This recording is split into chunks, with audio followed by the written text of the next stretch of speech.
सिद्धेभ्यः। ओम नमः सिद्धेभ्यः। जय श्री ओम नमः सिद्धेभ्यः।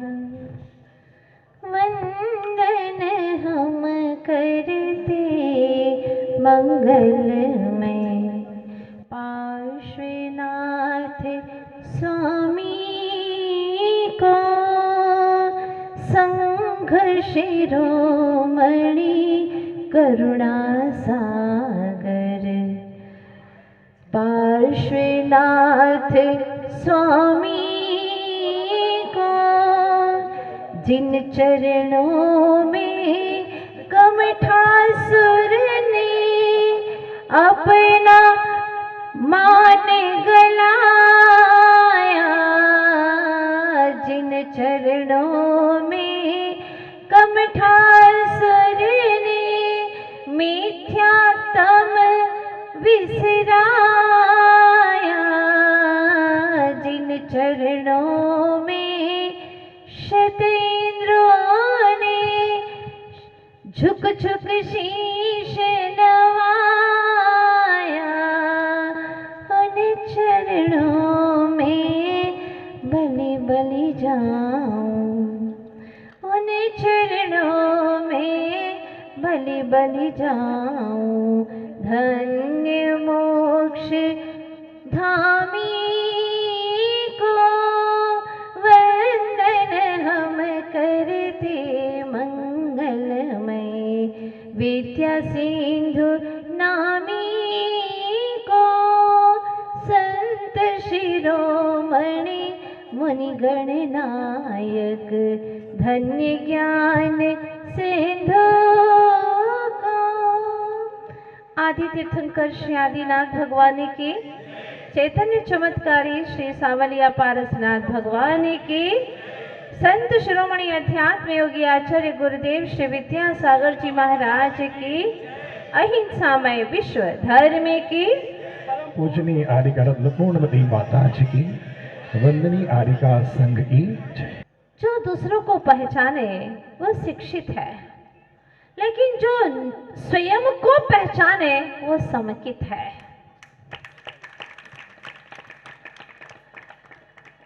आपने देखा होगा, एक चिकित्सक अगर गलती करता है तो उसकी गलती किसी मरघट या श्मशान में दफन हो जाती है। एक इंजीनियर अगर गलती करता है तो उसकी गलती पत्थर या सीमेंट के मकानों में ढक जाती है।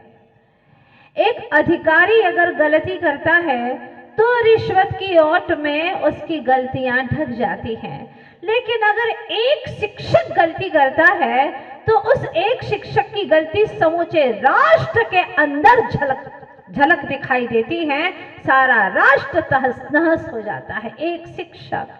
इसीलिए हमारे गुरुवर आचार्य श्री विद्यासागर जी महाराज ने एक शिक्षक कैसा होना चाहिए, एक शिक्षिका कैसे होना चाहिए, ये पुरुषार्थ जगाया, लोगों के मन में भावनाएं जगाई, भावनाएं बलवती हुई और एक दो नहीं सैकड़ों बालिकाओं को तैयार किया। आज हजारों बालिकाएं संस्कार प्राप्त कर रही हैं, क्योंकि आज शिक्षाएं तो बहुत है लेकिन व्यक्ति शिक्षित हो रहा है, विकसित नहीं हो रहा है।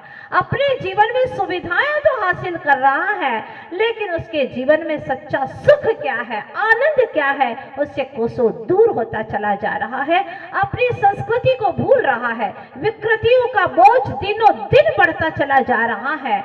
और हमारे जीवन में कुछ ऐसी स्थितियां हमारे जीवन में ऐसी शामिल हो गई है जिससे आप चाह करके भी अलग नहीं कर पा रहे हैं। चाहते तो हैं लेकिन अलग नहीं हो पा रही है। ऐसी दुर्दशा आज हम सब के जीवन में दिखाई दे रही है। हम लोगों के जीवन में तो गुरुदेव का वास है, इसीलिए अध्यात्म के मार्ग पर उन्होंने हमें मोड़ दिया। लेकिन आज आप लोगों के जीवन की ओर दृष्टिपात करते हैं तो पानी से लगा करके वाणी दूषित हो गया है, जीवन से, जुबान से लेकर के जीवन दूषित हो गया है। ऐसी परिस्थितियों में आखिर क्या किया जाए? एक शिक्षा ही ऐसी चीज है जिसमें जड़ों के अंदर पानी सींच करके उसे पुनः पल्लवित अच्छे से किया जा सकता है। जो बीज आज दूषित हो गए हैं, उन्हें पुनः शिक्षित करके, विकसित करके, संस्कार डाल करके, संस्कार ही एक ऐसी चीज है जिससे हम पुनः अपने जीवन का नवीनीकरण करके उत्थान कर सकते हैं और फिर से हम अपनी खोई हुई संस्कृति को पा सकते हैं। सुना था हमने, जब एक अध्यापक ने कहा, देखो बच्चों, आज तुम्हें एक बात का विशेष रूप से ध्यान रखना है, हमेशा सत्य बोला करो। ठीक है गुरुजी, बहुत अच्छी शिक्षा दी, सदा सत्य बोलो।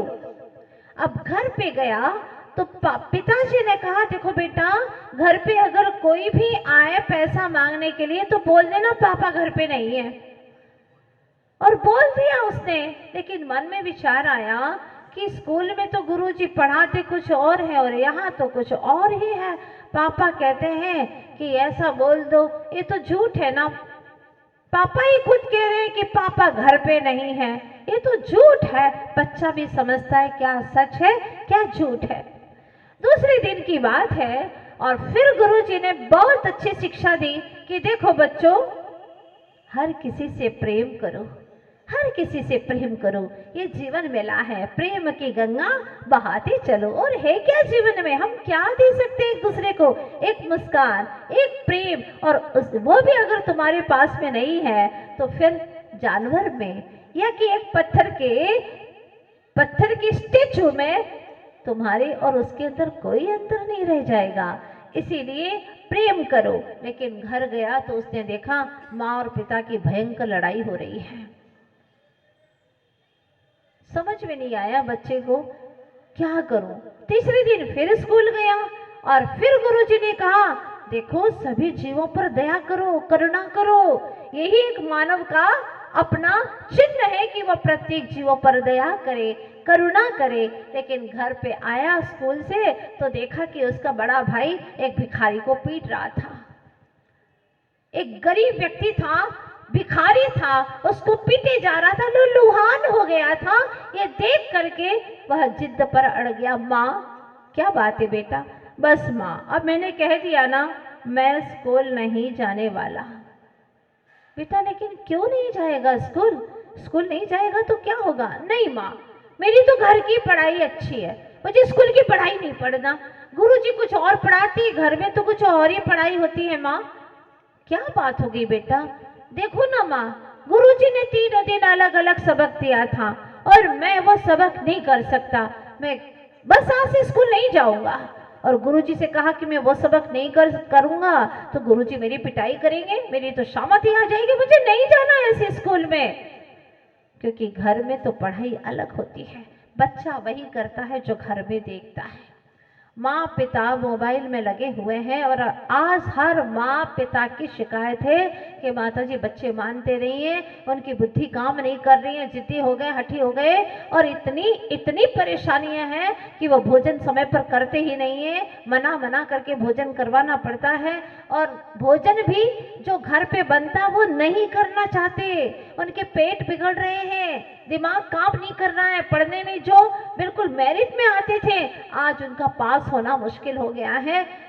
रात को 12-12, 2-2 बजे तक चलता रहता है मोबाइल और सवेरे 10 बजे सो करके उठते हैं, मंदिर जाते नहीं है। जो पहले कलश किया करते थे आज वह कलश करना छोड़ चुके हैं। माता जी आप ही बताओ, अगर ऐसा रहा तो आगे न जाने क्या होने वाला है। बात सोचनी है कि पहले तुम्हारे दादा थे, नदियों का पानी पीते थे, बहता हुआ जल पीते थे, और इसके बाद में तुम्हारे पिता हुए तो फिर वह बावड़ी का, कुएं का जल पीने लगे। धीरे धीरे तुम आए तो तुम नल का पानी पीने लगे, तुम्हारे बच्चे बोतल का पानी पीने लगे, अब उनके बच्चे होंगे तो न जाने क्या पिएंगे। बात समझ में नहीं आ रही है, बहुत सोचनी बात है। कहाँ जा रहे हैं तुम्हारे संस्कार? एक हकीकत की घटना बताती हूँ। एक बालक कांकरोच खा रहा था पकड़ पकड़ करके, बार बार वो वहीं जाता, घर में कांकरोच हो गए थे और उन्हें पकड़ता मुंह में डाल देता, पकड़ता मुंह में डाल देता। माँ ने देखा, माँ तो रो पड़ी, ये क्या हो रहा है? जेनी का घर है और तू कर क्या रहा है? ये क्या खा रहा है? माँ ने 2-4 चांटे जड़ दिए। माँ मारो मत, मैं नहीं रह सकता इसके बिना। हाँ, ये क्या कह रहा है बेटा, ये तो क्या खा रहा है? माँ क्या करूं, मुझे बहुत अच्छा लगता है। लेकिन ऐसा क्यों कर रहा है बेटा? मैं क्या बताऊं, आपने मुझे जिस स्कूल में भेजा था ना, वहां पर मेरा फ्रेंड काकरोच का ही अचार रोज लेकर के आता था, रोज वही अचार लेकर के आता था, और अभी 8 दिन से वो स्कूल आ ही नहीं रहा है। इसीलिए माँ सच बता रहा हूँ कि मुझे तो अब उस काकरोच के बिना रहा ही नहीं जाता, इसलिए मैं तो खाऊंगा। माँ ने बहुत समझाया, नहीं समझा, क्योंकि दिमाग में बात आए तब तो समझे, और माँ पिता के भीतर में ही दया नहीं है तो बच्चों को कैसे दया से समझाएंगे? सोचो कहाँ तक आपकी ये स्थितियां पहुंच चुकी हैं। बिना काकरोच खाए जी नहीं पा रहा है। आश्चर्य की बात नहीं है, जो लोग गुटखा खाते हैं वो छिपकली का बुरादा रोज खा रहे हैं, रोज। पता है उन्हें, मैंने तो कई बार देखा, न्यूज़पेपर में आया, जैसे ही पाउच खोला छिपकली निकली इतनी। कई लोगों ने स्टेटमेंट दिए, कई लोगों ने त्याग कर दिए, लेकिन जिनको वो मांस खाए बिना चलता ही नहीं है, अहिंसा परमो धर्म का नारा लगा रहे हैं और मुंह में गुटखा दबा रहे हैं, मांस खा करके अहिंसा परमो धर्म का नारा। अरे विचारणीय है, कितनी शर्म की बात है कि आप क्या कर रहे हैं। क्या इसके बिना नहीं चलेगा? नहीं खाओगे मांस तो नहीं चलेगा। माँ पिता को चाहिए कि अगर गुटखा खाओगे तो घर में प्रवेश नहीं कर पाओगे। ऐसे मांसाहारियों का हम कैसे घर में प्रवेश कराएं? जब चमड़े के जूते चप्पल होते हैं, बेल्ट होते हैं, आप बाहर उतार करके जाते, वैसे तो जैनी पहनता ही नहीं है, और कदाचित कोई अज्ञानी है और विकृति से भरा जिसका जीवन है पहन करके आ भी जाता है तो बाहर ही उतार देते हैं, मंदिर के बाहर, और पेट में वो गुटखे का मांस खा करके जा रहे, उसका क्या होगा उसका? और अभिषेक कर रहे हैं, पूजन कर रहे, मंदिर में जा रहे, वो मंदिर जाना छोड़ देते हैं, वो स्वीकार है उन्हें कि मंदिर नहीं जाएंगे आज से, लेकिन गुटखा छोड़ना स्वीकार नहीं है। हाय क्या दुर्दशा आ गई है। ये वो धर्म की नगरी है।